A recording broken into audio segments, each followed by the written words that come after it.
လူမိနေတာနဲ့အင်ဂျယ်ရဲ့ရင်ခုန်စားပြူလာတဲ့ဇလန်းလေးကပြန်ပြီးတည်ငြိမ်သွားခဲ့ပါတယ်ပြီးတော့မိုးဆိုးအတွက်အစားအဖြစ်ကိုသွေးဆောင်ပြသလိုမျိုးလုပ်ခဲ့ပါတယ်ဒါပေမဲ့မိုက်ကတော့စစ်မှန်တဲ့လူရင်ကြီးတယောက်ဖြစ်နေတာကိုသူဘယ်တော့မှမထင်ထားခဲ့ပါဘူးနောက်တစ်နေ့မှာဘာမှမလုပ်စရာဖြစ်နေတဲ့အင်ဂျယ်ကလှုပ်အားနဲ့ပဲမိုက်ရဲ့ကျေးဇူးကိုဆက်ဖို့အဆုံးဖြတ်ခဲ့ပါတယ်မိုက်ကသူတို့ရဲ့ဆက်ဆံရေးကိုအလုပ်ရှင်နဲ့အလုပ်သမားလို့ဖြစ်သွားတာမလို့ခြင်းပေမဲ့အင်ဂျယ်ရဲ့ဆန္ဒကိုခွင့်ပြုပေးခဲ့ပါတယ်အဲဒီနောက်မှာတော့သူတို့နှစ်ယောက်ရိုးရှင်းတဲ့လေယာဘွားကိုစတင်ခဲ့ကြပါတယ်မနက်ခင်းဆိုလောင်ရင်ထဲမှာဥတွေကောက်ကြတယ်ဟင်းသီးဟင်းရွက်တွေပေါင်းကြတယ်နေ့လယ်ဆိုတစ်ခွေထမင်းချက်ကြတယ်ညနေဘက်ဆိုမြင်းနားမှာငားများကြပါတယ်ညရောက်ရင်တော့အင်ဂျယ်ကမိုက်ကိုသွေးဆောင်ဖို့အမျိုးမျိုးကြိုးစားပေမဲ့မိုက်ကခွေးကိုမြင်းနားခေါ်သွားပြီးအေးခံတဲ့ပုံစံလုပ်ရပါတယ်တညမှာအင်ဂျယ်ဆိုရတဲ့အိမ်မက်တစ်ခုကြောင့်လန့်နိုးလာခဲ့ပါတယ်မိုက်ကသူ့ကိုအိမ်မက်ဆိုးတွေနဲ့ထပ်မခံစားစေချင်တာကြောင့်တောင်ထိပ်ပေါ်ကိုခေါ်သွားခဲ့ပါတယ်ပထမဆုံးနေအောင်ကြီးကအမောင်တုကိုဖောက်ထွက်လာတဲ့အခါမိုက်ကအင်ဂျယ်ကိုခမည်းအရင်ကဘလို့ဒုက္ခတွေခံစားခဲ့ရလဲမသိပေမဲ့ဒီကစပြီးတောက်ပတ်ဆိုပြီးတဲ့ဘဝတစ်ခုကိုပေးခြင်းနဲ့မရထပ်ပြီးမနာကျင်စေခြင်းတို့အတိတ်ရဲ့ဝန်တော့ဝန်ဘိုးတွေနဲ့ထာဝရမနေစေခြင်းဘူးဘာလို့လဲဆိုတော့ခမည်းကပိုကောင်းတဲ့ဘဝတစ်ခုကိုပိုင်ဆိုင်တိုက်လို့ပါလို့ခိုင်းမစွာပြောခဲ့ပါတယ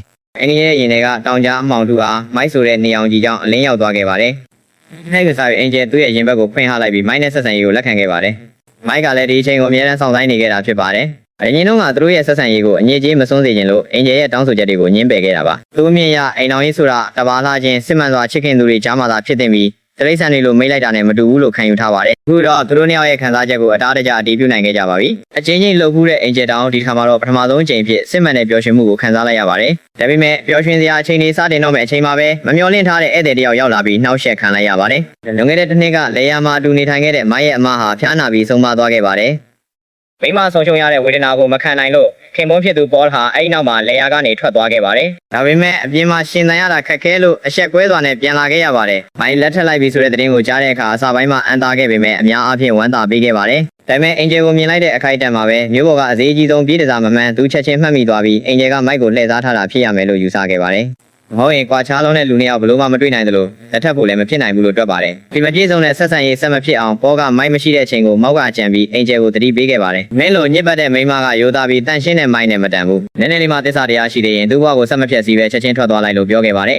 ။ဒါတွေမကသေးပဲဖန်ခွက်တွေကပူနေတဲ့လက်ဖက်ရည်တွေကိုပါအင်ဂျယ်ရဲ့ကိုယ်ပေါ်ကိုလောင်းချခဲ့ပါတယ်။ဆက်တာဖြစ်သလိုအပြင်းထန်စော်ကားတာလည်းဖြစ်ပါတယ်။ဒါပေမဲ့ဒါနဲ့လည်းမလုံလောက်သေးဘူးလို့ယူဆပြီးမိုက်စီကိုသွားကမင်းကတောထဲမှာကြာတော့အင်ဂျယ်ကလူပေါင်းများစွာနဲ့နေခဲ့ဘူးတဲ့မိန်းမဆိုတာမသိပဲဖြစ်နေမယ်မင်းလက်ထက်လိုက်တာလူတွေတိသွားရင်အဆက်ကွဲရလိမ့်မယ်လို့တိုက်ရိုက်သတိပေးခဲ့ပါတယ်တကယ်တော့ပေါ်နဲ့အင်ဂျယ်ပထမဆုံးစုံကြတဲ့ကသူတို့ရဲ့မျက်နှာပေးအမူအရာတွေကနေမိုက်ကတစ်ခုခုကိုဖတ်မိပြီးသားဖြစ်ပါတယ်မိသူများအမှန်တရားကိုမဖော်ထုတ်သမျှကာလပတ်လုံးအေဂျင့်စွာဆက်နေလို့ရပေမဲ့ယခုမူပေါ်ကအမှန်တရားကိုပေါ်ပြရုံသာမကမိုက်ရဲ့ရှိမှာပါအင်ဂျယ်ကိုစော်ကားခဲ့ပါတယ်ဒါကမိုက်လုံးဝအတိမခံနိုင်တဲ့အရာဖြစ်ပါတယ်အဲ့ဒီတော့ဘောရဲ့မျက်နှာကိုလက်သီးနဲ့ထိုးလိုက်ပြီးဟမ်းမကိုငဲလို့အင်ဂျယ်ကိုထပ်မစော်ကားသမျှငါတို့ကမိသားစုလိုဆက်နေလို့ရတယ်မိမိရှိတွေလိုအနေမှတီးလို့ပတ်စံနဲ့လမ်းပစ္စည်းတွေပေးမယ်မနေ့ကမျိုးပေါ်သွားပြီးဖះเจ้าမှာဝန်ခံတောင်းပန်လိုက်ပါလို့ပြောခဲ့ပါတယ်ဟုတ်ပါ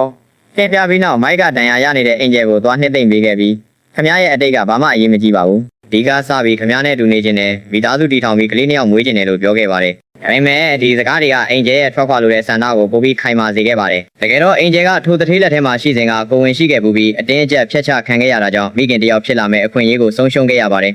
လိုချင်တဲ့ဘဝမျိုးကိုသူပေးနိုင်မှာမဟုတ်ဘူးဆိုတာကိုသဘောပေါက်သွားခဲ့ပါတယ်အဲ့ဒီတော့နောက်တစ်နေ့မနက်စောစောမှာမျိုးပေါ်ကိုသွားမဲ့ပေါနဲ့တူလေယာကနေထွက်သွားခဲ့ပါတယ်မမျော်လင့်မဲနဲ့လမ်းမှာအနားယူခြင်းရောက်တဲ့အခါပေါကသူ့ကိုအမျက်ထုတ်ဖို့ကြိုးစားခဲ့ပါတယ်